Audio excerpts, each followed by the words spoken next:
All right. Hey guys, Brad here at Elliott Wave Made Simple. We are going to take a look at crude oil, gold, and silver through the lens of Elliott Wave, starting with the oil chart. Here we go. Let's look at the 4-hour chart of crude oil, and I just want to give you some actionable levels. All right. So the floor and the ceiling, the way I'm seeing this, the floor and the ceiling are very clear. So if you've been following us, or if you're in the Professor Trades Club, we've been bullish looking for the bottom. And this would have been ideal had it held in here, but it didn't. It came down, got a little too deep, but then it had this nice reaction, but it's only 3 waves up. I'm looking for 5 waves up. It only gave us 3. That's a warning based on simple structure of price. And then now we have a move down, which is also in 3 waves. So oil is not making it easy for us. But guess what? Here's your parameters. Below 66.72 opens the door to see, I know this is going to sound crazy, but much lower levels, a couple of bucks, $3 or more. This is very simple, the way that I'm thinking of this, but I'm going to keep it really simple for the purposes of this first third of my video. I just want to give you parameters. So the floor is 66.72. Below there, you're opening the door. Let's just call it 62, which I know is over $4 down. I'm not saying just because it cracks this level, it's going to just zip down there. No, price doesn't work like that. I mean, look at price. It goes all over the place. What I'm saying is if you lose this level of 66.72, it opens the door to C62. That's all I'm saying. So be careful. If you're a bull and you've got holding a bunch of option contracts or you're holding a bunch of futures long, just be aware until you get above 69.39, you're still at risk of seeing much lower levels, in my view. So again, the ceiling is 69.39. Now let's just say we open with no gap. Let's just say we open and start running and overnight. And then Monday morning, boom, the buyers show up and this thing starts running. And you see Monday, Tuesday, you're over 69.39. I think it's very likely. I have to readjust some of these levels. Looks like I already did. This is going to be very close. But if this is going to hold the current low and not break 66.72 and start coming up impulsively, the odds of seeing much higher into the mid to higher 70s is realistic. So basically what I'm saying is we are dead in the middle right here. This is a very important moment for crude oil. The floor is creaking. Okay. So those are my parameters. That I know this is wide parameters. If you're a scalper, that's a different game. But I'm just giving you parameters, overall parameters. So if you are scalping and you start to see below here, you're going to want to have your bias towards scalping to the short side more than scalping to the long side until you see 62. Short scalping down or swing trading down to 62.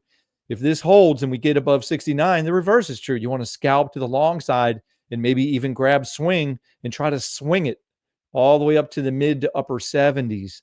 Okay, so that's crude oil. Now let's hop over to gold. I want to show you the 4-hour chart also on gold.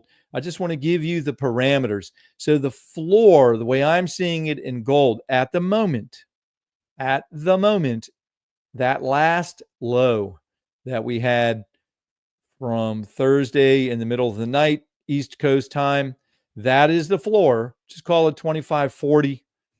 And the ceiling is 26.17.10. So the way I'm thinking of these parameters is as long as we don't break that last low, the odds are we're going to bounce. And the way I'm seeing this is wave 4 is not done. This is going to be a B wave bounce with the real target for wave 4 is much further out in time and in price. Certainly easily could see below 2,400. I know that sounds wild. But that's just what I'm seeing. So, but to keep it focused on the parameters, the ceiling is 26.17. Just call the floor 25.40. The floor is 25.40, right? So you got like whatever, 80 cents. What is that? 80 cents or so of a range. And if you see price past Wednesday in the middle of the night, if you see price get above 26.17 and it's after 2 a.m. on Wednesday, the odds are very likely that you're going to see 2,700 at a minimum. Okay. So at any time, if gold gets above this level, that opens the door to seeing that. Now, look, this is a game of odds and probabilities. So I'm not saying because price gets 1 penny above 26.17 that you just go long and hold it no matter what and look for 2,700. That's not what I'm saying. What I'm saying is if you see gold get above 26.17, pay attention to the structure. Come back and look at my chart in the Professor Trades Club and see what my count is doing, because it's not just about the fib levels. By the way, this is a structural level, 26.17, that has something to do with Elliott wave. I don't want you to only look at the fib levels and the price levels. It has to do with the structure of price. So without making this video too long, I'm just going to give you the levels in the first part of my videos, and then I'm going to loop back around later in this same video and talk a little bit more about these levels. But for right now, 26.17 is the ceiling, 25.40 is the floor.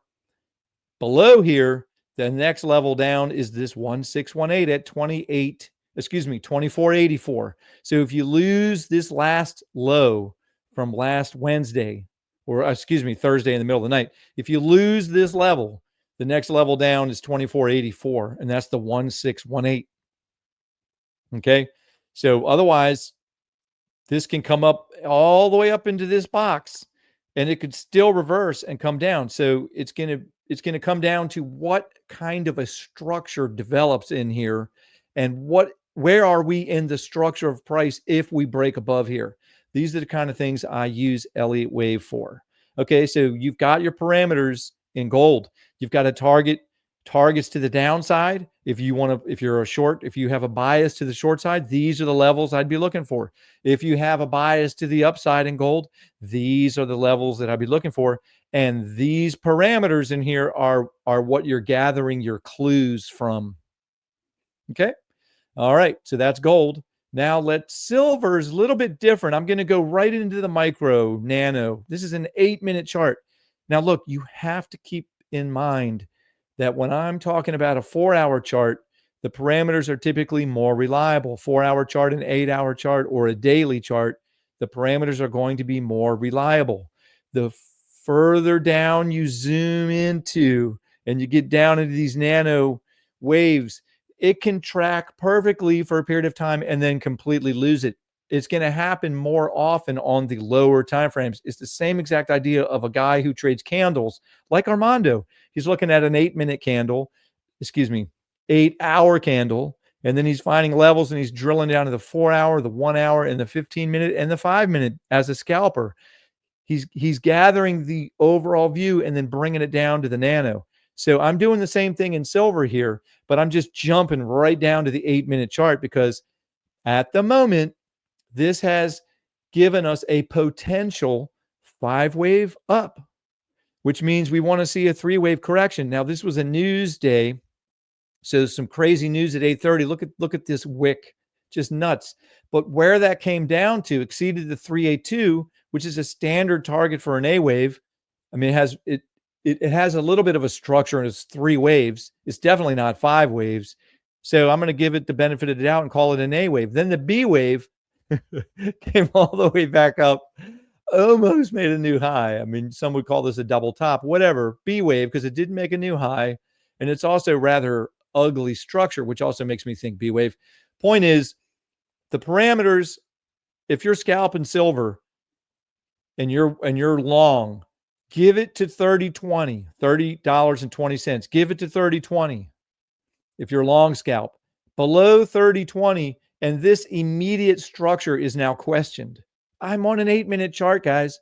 Okay, so if price comes down, just know if you break 30.20, something else, this exact structure is not playing out. But here's the thing.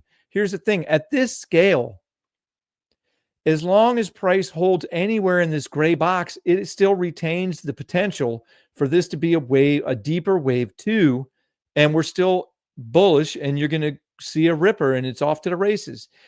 But the warning to you, if you're long, the first warning is 30.20, $30.20. That's all I'm saying. It's a warning shot based on this tiny nano structure. I'm going to come back in the same video a little bit later and look at these same instruments on a longer time frame.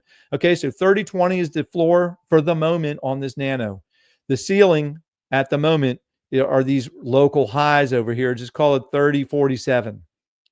30.47. So I'm giving you basically a 30-cent range with some ideas of how to trade this. So the idea would be, if this is the low, if this structure has already played out and we're about to go higher, you don't want to see it get below 30.20, and you're going to want to see it break out above 30.94. These are key levels. If this is going to hold and you're going to see a breakout, you want to see it break out above 30.94. Now that I'm really looking at this, I mean, it would be great if that holds, but I'm not going to be surprised at all if this comes back down, just because of where this is, right, in relation to the 618. This is there's more confluence right here, the way I'm looking at it, at 30.20.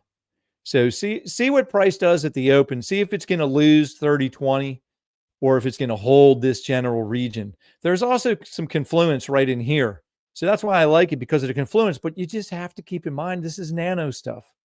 And if you're scalping silver, that is very different from swing trading, right? So these parameters are more in line with what a scalper is looking at, right? Because if you're short, I mean, I could see either trade from here.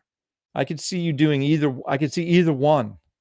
So my bias at the moment is to the upside, that this is ideal if this holds right in here and just comes up Sunday night after the open. So let's just see what it does. But that's the parameters I'm giving you, okay? And I know it sounds crazy, but if this really loses this, if you just see something really strong, like especially on the 4-hour, you see a nasty red 4-hour candle, there is a distinct possibility that you're going to see 29.29 all the way back, a whole nother dollar lower. Totally possible. Because if it doesn't hold in this area and it starts coming down with gusto, I'm not liking this area. I think it'd be better if it comes all the way down to 29.29. But those are my parameters. That's just what it is. The target, I haven't dialed in a target for this video, just giving you levels. But there you go. All right. So you got your levels. 30.47 is the ceiling at the moment. 30.20 is the floor at the moment.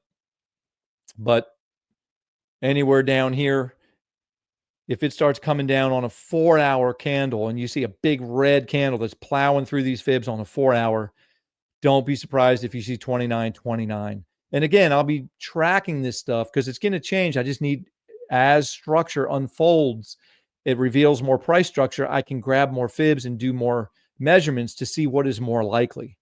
Okay? So that is the deal. Thank you for watching, guys. You've got your levels. Now what I'm going to do, if you want to get a little bit more Elliott wave education, and not just Elliott wave education, but just a view from the longer time frames, I'm going to go back to crude oil now, and I'm going to zoom out and just talk about things a little bit from the longer time frame, going all the way back to the daily. Let me show you something that's wild. If you just pretend you're not looking at a daily chart, if you just imagine you're looking at whatever, a 15-minute chart, really zoomed in on a lower time frame chart, this is a move down off the high. By the way, this is the COVID lows way over here. This is just so you know what you're looking at and have some perspective. This is a continuous chart on the NYMEX crude oil. This is the COVID low from 2020. And then the way I'm counting this is an impulse all the way up to that top. So then the question is, if you're an LA wave guy, you're looking for what is the most recent swing high. So on a daily chart, if you want to go all the way back, just call it the COVID high, because this is what happened after the COVID lows. You had this massive impulse all the way up to here, $130. And then what happened after that? Well, what happened after that is you have 3 waves down. 1, 2, 3. Calling that a wave 1. If wave 1 is composed of 3 waves, it's setting you up for a diagonal. Wave 2 is always going to be in 3 waves, or almost always in 3 waves. So you can see that this is 3 waves up. So it's 3 waves down, 3 waves up. Did not make a new high. So call this a 1, call this a 2. And then you've got a horrible structure that you could argue is 3 waves, A, B, kind of a double top, and then a nasty, janky C wave down here for wave 3. And then you've got a bounce that got contained by this pivot, which is another Elliott wave thing, but I'm not going to make this video too long. But price could not even get much up into the pivot, and then it coughed up what is another kind of a, you could argue this is an impulse, but I'm looking at all of these as zigzags, and I've been saying this for 2 years. Crude oil has been a mess. It's moving in threes all over the place. We call that a zigzag. That's one of the ways price can move in threes. We call it a zigzag. ABC. There's other formations of a 3-wave correction. It can be more complex. So just know that this is not impulsive. It's not impulsive. This is not impulsive. It's crazy. It's moving in threes all over the place. Like you could argue 1, 2, 3. You could argue 1, 2, 3. You could argue 1, 2, 3. You could argue 1, 2, 3. It's moving in threes, guys. So that tells you something. That tells you it's still corrective. It's not impulsive. So stay on your toes. So moving in threes also suggests diagonal. So now let's just do a couple quick and dirty labels. 1, 2, 3, 4. There's a ratio box down there. 5. I got to change the degree. I'm not going to spend too much time trying to figure out what degree this should be. So, but the idea is this came down over here right to the 1618. And actually I'm conflating my degrees here. Let me leave it like this.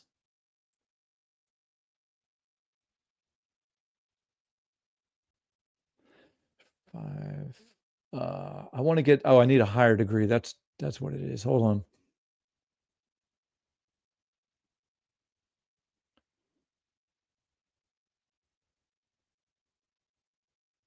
Yeah, and this is for that internal structure, which is 5 waves, 1, 2, 3, 4, 5, or A, B, C, because in a diagonal, waves 1, waves 3, and waves 5 will be composed of 3 waves. This wave 4, I don't like it way up here.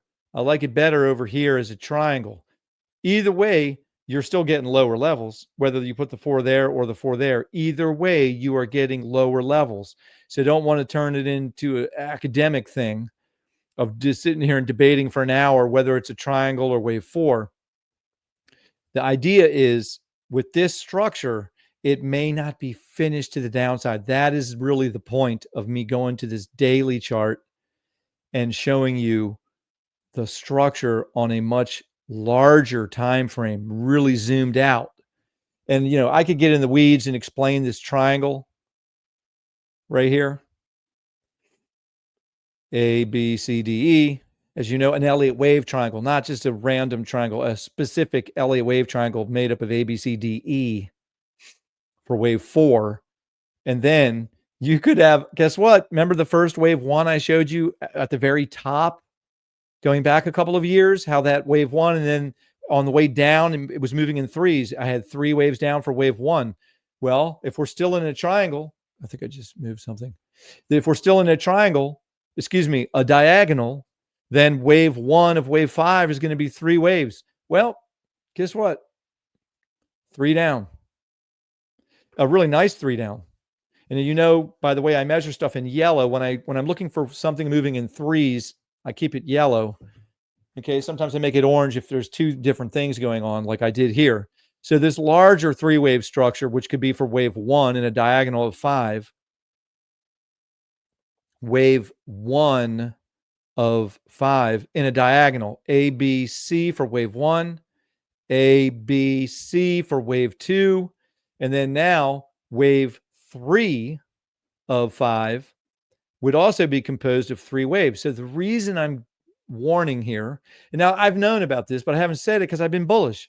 But after the action last week, late in the week, has opened my mind to it's a reminder, stay aware of the potential for this. I'm not saying I'm not predicting anything. I'm giving you parameters, right, on a longer time frame. You've already got the actionable parameters for scalpers and entries, and that's what I was showing you in the first part of the video. Now I'm showing you the way I derived the potential if this is A, B, C for wave 3 of 5, then this 100 fib down into here is a typical target for wave 3 in a diagonal. Actually, the more ideal target is a little bit lower right here, the 1, 2, 3. This is crazy, right? That's $60. That's 60. 62 to 60. Giving you a $2 window. And I'm showing you how I arrived at this. It's this measurement right here. You put the first click at the swing high, the second quick click at the swing low, the third click at the next swing high, and look for the 100 fib, the 1236 fib, and even the 1382 fib. But that's a little deep. So, and also I did some other measurements I'm going to show you now, because if this is a wave C that we're looking for down here, it's going to be composed very likely of 5 waves, right? A, B, and then now if we're in wave C, it would be composed of 5 waves, which is 1, 2. That's these purple fibs. And look where the wave 3 comes down. The 1618 would target below 61. So these are great parameters, even on the longer time frame. First of all, price has to get below this pivot area. I'm calling it a pivot because if you're an LA wave person, you know about this. So if this is a C wave, 1, 2 has already happened. We're if this loses these lows and we're in wave 3, it is going to accelerate. And ideally, it's going to end up on the south side of 65. So even though I'm in a daily chart, I'm still giving you parameters. Okay. Actionable parameters. If you are bearish, you want to see price work. First, you want to see it break the levels I just showed you on the lower time frames. And you want to see it get down below this pivot zone. You want to see price make it all the way down here. If you're uber bearish, you're going to want to see price get below 65. And then you're going to want to see price get below 63.75. Okay, these are parameters. So I'm not predicting this. I'm just saying, based on this larger daily structure, which I'm showing you, this is what helps me to drill down and arrive at some of these parameters on the lower time frame. Okay. And look, this is really the line in the sand. We haven't made it a low below here yet. So what is that? 65 and change, low 65s. That's actually 65.27, which is, guess what? That's kind of the bottom of that pivot, very much related to this pivot zone. Okay. So these are clues. These are parameters on the daily oil chart. I'm not predicting this, but if you see price start to crap out and lose these levels, you're going to want to come back and look at this chart and giving you targets for these lower levels, areas that you could look for support, or at least a bounce. Okay. And reversal. Because if you're scalping, man, there's so much to do in here. It doesn't really matter what's going on ideally on a daily chart if you're just grabbing 20 to 40 pips at a time. But I'm showing you the whole lay of the land here. All right, so that's crude oil from the daily. Let's look at gold. Now, you already know, right? I've been showing you this chart for quite a long time. Topping out in this region, we got the top out. I mean, the top is in. So now the question is, where's the bottom? So I already showed you the parameters and what we were looking at for gold, right? So all of that retains. But the $1 million question is this the bottom of the A wave? And remember, I told you if it comes down one more low, looking at the lower time frame parameters I just gave you, then it's just going to be the A is not in yet, and the A is slightly different. I mean, this is a daily chart of gold I'm showing you. So I'm not going to get into the minutia, right? We covered the minutia in the beginning of the video. Now I'm showing you kind of the overall idea, which is this is an A wave. And is it done? Yes or no? I don't know. You tell me. We'll know when it's done because you're going to break those levels to the upside that I already covered. So if this is an A wave, we will look for the B wave to come up. Usually the A wave, the B wave rather, is you're going to get at least to the 618. So we'll cover that, but let's first figure out if that's the low. Wherever this bottoms from, I'll measure, and we'll look for a B wave to come up. And then the $1 million question is, if it's a B wave, it's going to be very unlikely that it's going to follow a nice impulsive structure. It's just the way B waves work. B waves are horrible. And good. Well, that's a great clue. Because if this price comes up in a very clean 5-wave impulse and looks like we're in a wave 3 that's very nice, and then it holds a wave 4 pullback and then makes either a high somewhere up around this high or even breaks above it in 5 waves, that is a clue that wave 4 is done. The reason I don't think wave 4 is done is because I've been using these timing fibs, and a minimum, it's got to get closer to this timing fib for wave 4 to be done. It's also possible that wave 4 can really drag on in time. Just my instinct, my intuition. I've been doing this 5 years. I've been measuring this stuff for 5 years. I think wave 4 needs to burn more time off the clock. So I would be expecting a B wave before I'm expecting an impulse. But guess what? It doesn't matter what I think. I'm going to gather the clues from the structure of price. Once this bottoms, it's about the structure of price. That is really the value of Elliott wave. You got to understand 2 things about Elliott wave. You got to understand the Fibonacci and how Elliott wave relates to Fibonacci. And you got to understand the structure of price. In other words, even the way price looks, like just to teach that lesson, if this in purple, if this is really 5 waves up, it should look like a 1, 2, 3, 4, 5. It has a certain look. And to me, this looks like 5 up, but I'm viewing that as wave 3 because the whole, by the way, this is December contract. The whole thing looks like a 1, 2, and this is just wave 3 with a wave 4 in progress. And then a final, did I even put let's see, wave 3 extended, but look at that, right to the 1618. It broke above it, the 1618. So the wave 5, if it extends somewhere up in here, is where we're looking for the wave 5. And we'll know a better target. That's just a loose target because this hasn't bottomed. I need this area to resolve itself first so I can make a more exacting measurement. Just like I put an exacting top measurement on here, I'm using a ratio box along with Fibonacci. See, this third wave is composed of 5 waves. And wave 5 typically targets a 200 fib. Well, that's why this is in purple. So the wave 3, the purple wave 3 of this 5-wave structure ended up crapping out at the 1382. But then it extended in a wave 5, came up to the 200 fib.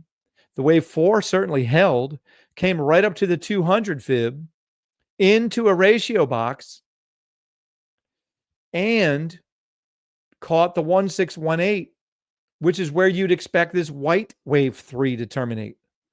This, my friends, is called confluence. I've got 3 things going on right here, which gives me confidence that this is where you should be looking for a top. Did I know it was going to top there? No, of course not. But when you see 3 different, you have confluence of 3 different ideas all pointing in the same area, that gives you confidence. And then we all know what happened. Price came ripping down from that box. It's Elliott wave, folks. Elliott wave ratio combined with Elliott wave Fibonacci levels combined with the way structure looks. Okay, so we do it all. We use confluence of factors to give us high probability areas to look for reversals. So there you go. So that's the deal. The gold could take longer in time and it could come down lower. And, once this thing fills this out more, who knows? This wave 4 could come down lower. It could. No problem. Yes, it could come lower, but that's way off. I'm not worried about that right now. What I'm looking at right now, I'm giving you a general lay of the land. We're looking for this to bottom so I can track, is it a B wave or is it an impulse? Is wave 4 really done? I don't think so, because it at this degree, in this white count, wave 4 should take more time off the clock. And so I use Fibonacci timing ratios for that. And I think it needs to come further over in the direction of this line. I'm not saying it's going to burn up all of next year, but it needs to burn off a couple months. But if I'm wrong, we're going to know it, because this is going to come up impulsively. And I'm going to know that because I know how to measure stuff, and I know how to look at the fibs, and I know how to look at the structure price. And I know how to measure the internal structure, which is why I'm always going down and looking at the 4 hour and the 1 hour and the 21 minute, because the internal structure is going to help as well. Okay, cool. So now silver, similar kind of idea. Similar kind of idea.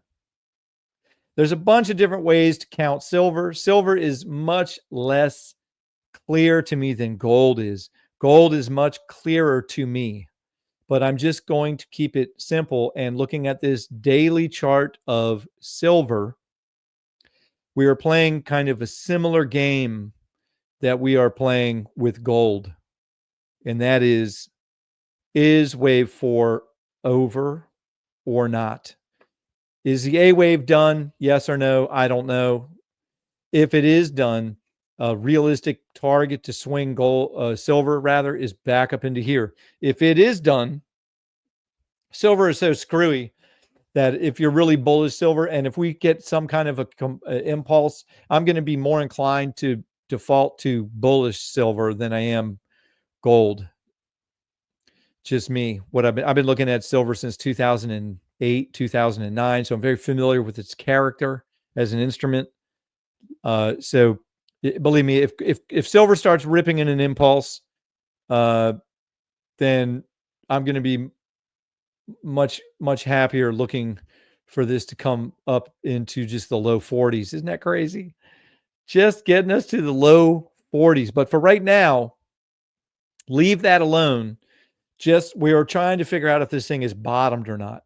And, this is the area. This is the region that we would be looking for. Okay. So there you go. And, wave 4s, it's the same whether I'm looking at a wave 4 on a daily chart or a wave 4 on over here on this smaller time frame, or internally inside of this move looking at a wave 4. It's always going to be starting at the 236. That should be very shallow. Sometimes you see it there, but usually it's the 382, somewhere around the 382. And also the 382 is a nice target for a wave typically.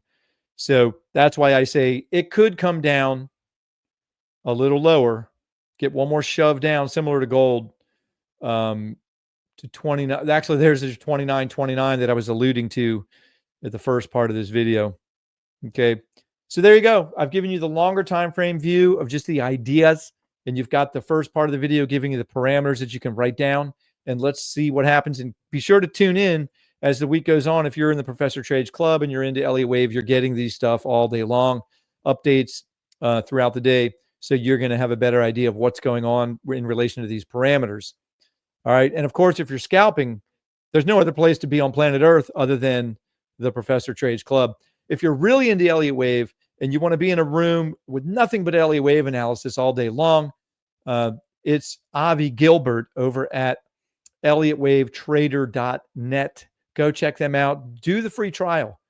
ElliottWaveTrader.net. Do the free trial. Tell them Brad sent you. I'm not affiliated with them in any way other than I've been over there. That's where I learned. Avi Gilbert is a master, probably one of the greatest Elliotticians in the world, as evidenced by the fact that banks, institutions, and major funds are using his analysis and hiring him as a consultant. And he's putting out all kinds of Elliott Wave analysis on a multitude of instruments. The room is not cheap over there. If you're on a budget, that's probably not the room for you. Anyway, blah, blah, blah. That's my video. Thanks for watching. Hey, if you're getting value, hit the like button. I sure do appreciate it. Subscribe so you can get these updates throughout the week. Right now I'm doing basically 2 a week. And if you're really excited and you made a bunch of money from this analysis on any of these last few weeks, buy me a coffee. Show me you appreciate it. All it does is give me the energy to keep going. I love it when guys buy me a coffee because it kind of proves the efficacy of this and that you're learning, because that's really my mission here, is to teach That's what I'm doing. That's why I'm doing these videos for free, spending my time presenting this stuff to you guys so you can learn, so you can improve your trade, learn how to do this stuff yourself. Cool. All right, guys. Thanks for watching. I'll see you in the room. Go get them. Bye bye.